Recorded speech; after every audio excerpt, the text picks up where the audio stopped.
พอลูกนะลูกนั่งก็เยี่ยมเบิ่งคักอันนี้ว้าวนี่ขึ้นมาเลยพี่น้องเอาไหมจับเอาเฮ็ดบ้าฉันเสือลูก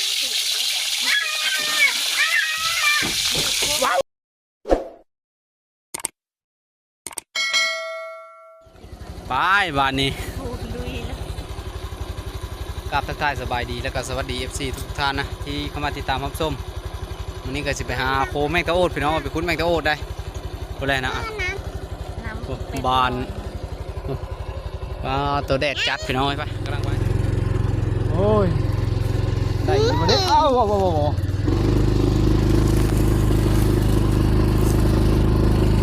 ขี้ดินทราย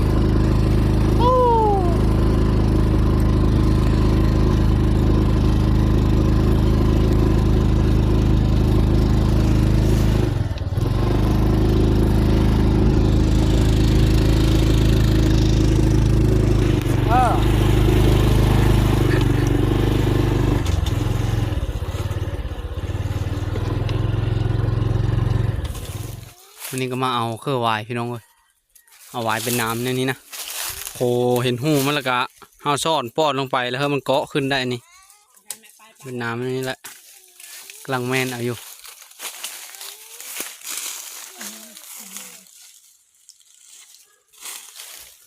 มึงวายโค้งขนาดรถ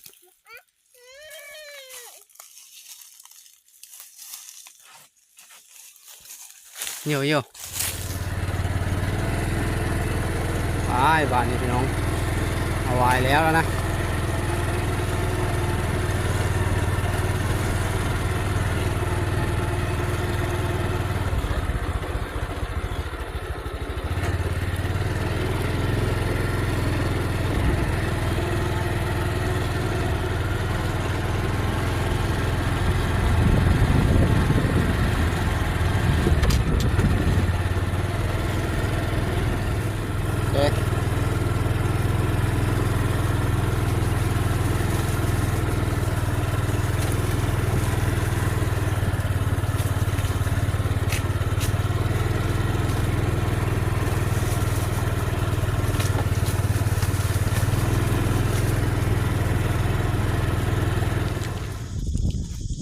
นี่ก็มาหอดให้พี่น้อง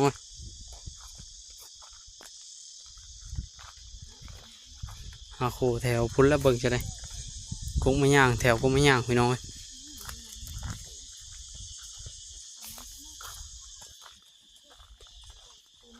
โอ้มามองชุกเลยพี่น้องนี่เอาละเป็นต้นมามองชุกนี่อย่าเฮ็ดมามองชุกเดี๋ยวพอหาเก็บอีกก็เด้อถ้าท่อมามงล้นมามงชุกล้นแล้วนี่ชุกอีละนี่ก็นี่หน่อยนี้พร้อมพี่น้องหวานเจี๊ยบนี่ยัดโบกกินกับข้าวแซ่บถ้าได้พี่น้องเอ้ยนี่ว้าตัวชุกแล้วเนาะถังนี่เอาละเอานี่พี่น้องเอ้ยได้ชี้หน่อยนะเอาถือเอาละเดี๋ยวพอสลาวก็เด้อเดี๋ยวสาวเพิ่งนั่งกินมะม่วงอยู่พี่น้องเอ้ยใช่ปะล่ะใช่ปะใช่ปะมาฮอตเลยพี่น้องเอ้ยเบิ่งจากประสบการณ์นั่นเด้ดอกดีเว้ยโอ้พอเลยหูนึงพี่น้องหูที่สองคอยกระไดคือเดียวเฮ้ย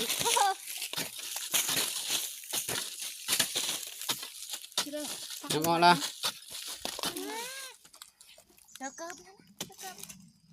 คุ้งแล้วบ่นะขึ้นมากแน่FC ทุกท่านได้แล้วตัวหนึ่งนี่ละเอาคู่มาลูกเอาคู่มานี่เอาคู่มาเช่าลูกเอา สู้ตุกนะโง่มันนะคะ เต้า ยังมันเขาคนเดียว ย่านบอกก่อนนะพ่อ มาต่อตัวที่สองพี่น้องคอยกระเบื้องก่อนได้นี่โอ้กวนแตะมาละ น้ำก้อขึ้นน้องนี่มันก็โอดพี่น้องเอ้ย สาวผู้ไทยน้อย เอามาพี่เพาะนี่ โอ้หูเฮาคือเลิกเถอะวะ ซ้อมเบิ่งเพิ่นละเฮ็ดได้คือหมู่บ่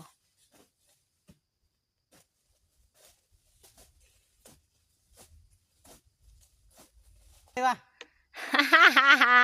ก้อเนี่ยเลย กี่โซย ขุดลงอีก ฮะ อ่านน่ะอีพอนี่ ค่อยคือ โอ้ บ่ได้ เพื่อนน่ะเก่งมันเพิ่น เมื่อแต่แย่แล้ว มาแย่หูนี้นะยุด ไปแย่จะหน่อยเฮาปลาแย่ลงดูปลามาแย่พี่ก่อน โอ้โคตรผมจักวิธีขึ้นบัดนี้ นี่มันคงปานเอานี่แม่ เขาคือได้ น่าว ะ เนอะ เขาคือบ่ได้วะ เพิ่นแย่ไปเป็น เอา คือห ขึ้ มู่ นแน่เอาขึ้นเป็นนะตัวสามหูนี่บ่สองหูนี่เอาละ เอาหูเดียวนึงยังเอาหูลุ้มยังหูเท่าเกาะไหนอันนี้ ได้บ่ เอามันคือผีเกาะปะฮะ มันคือลูด ได้แล้วเด้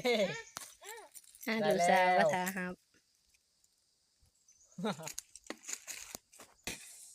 ถึงนะ ได้บ่ ขึ้นบ่ เบิ่งรุ่นช่องพอลูกนะลูกนั่งก็เยี่ยมเบิ่งคักอะดิ ว้าว เด้ นี่ไม่ได้เป็นพ่อเป็นแป้วไปเลยเฮาก็เป็นนาลาโน่เออเฮาก็เป็นนาลาโน่ น่ะไปเบิ่งไหนอยสิ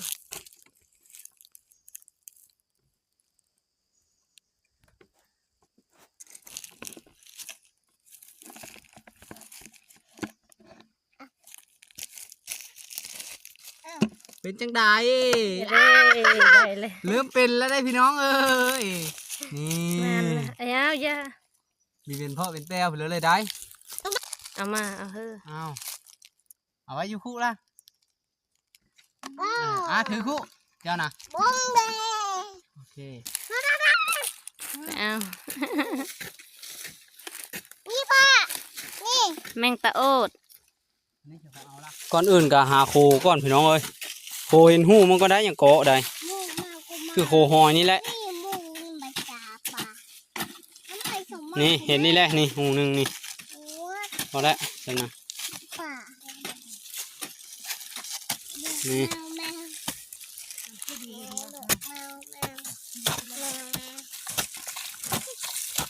ตัวนี้เฉย นะพี่น้องเห็นโหกระโตมันนั่นนะ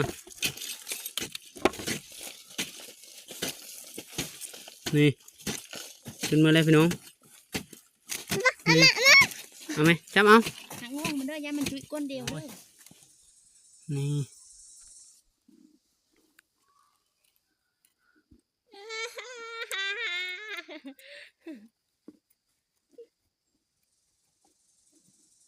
นี่ค่อยก็ได้คือเดียวเอ้ยกักแต่เกิดโอ้อันดาวัน ข้าบเลยวะ หาไหม ไม่ค่อยเอาขึ้น อ่าเป็นจังไดเฮียจับไปเนี่ย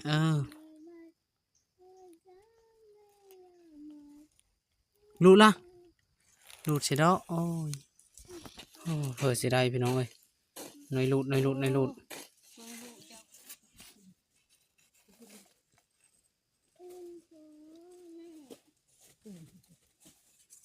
รูดพร้อม อ้าวลิ้น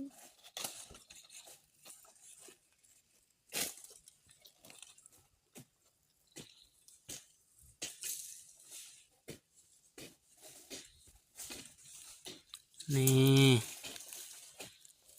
มาให้ยัง โอ้ได้จักโตแล้วนี่1 2 3 4 5 6 7 8 9 10 11 12 13 14 15 16 17 18 19 20แล้วได้อ่ะก็เดี๋ยวโคกึบพี่น้องเอ้ยเห็นแล้วบ่เนี่ยเห็นดีละประสบการณ์ล้นๆพี่น้องเอ้ยมาทำอิฐกะ ดึงรุดนั่นแหละพอเฮาเคยเฮ็ดแล้วก็เป็นมาตัวนี้ยังอยู่บ่ มันก็เป็นหาไม้มัน อ้าวมันตึงเนา หาไม้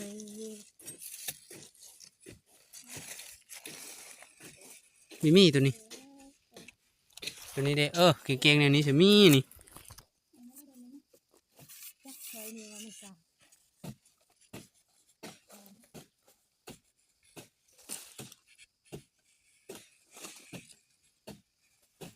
เอ้า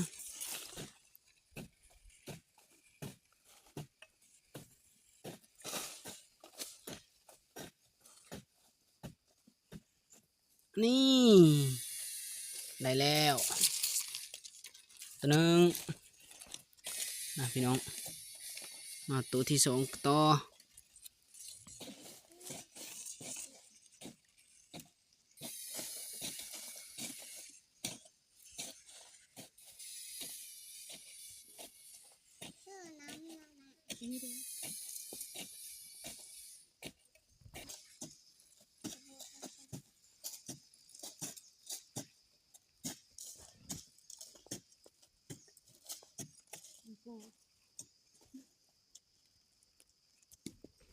เฮ็ด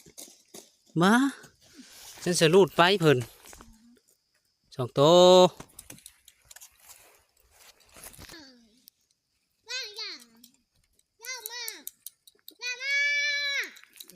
รู้ละ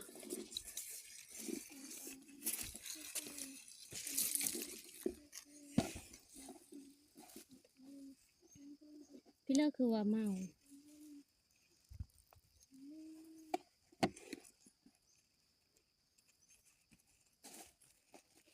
นี่ ใส่แต่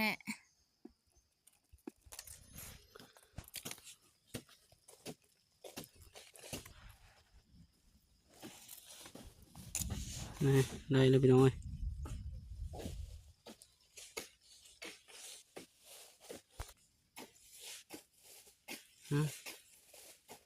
โอ้ฝนตกละทางเลยพี่น้องไปเอาผมก่อนนะมินบักง่ายเลยเอาเบิ้งเพลินไปเห็ดเพลินบัดนี้ฝนตกแล้ววิ่งฝนตกบ่ เมื่อนี่ก็เข้าไป ได้บีลายไปเลยฝนตกก่อนพี่น้องเอ้ย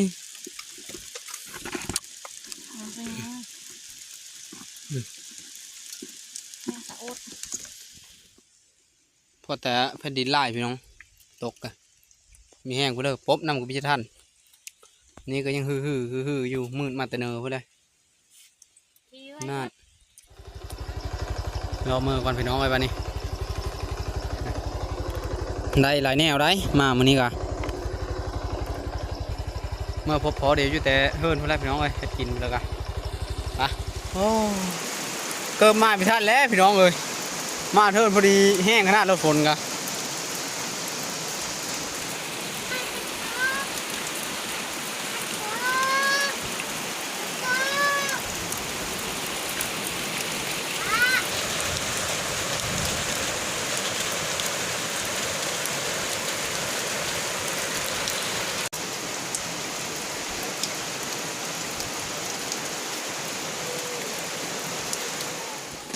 มาล้างแมงตะโอดก่อนพี่น้อง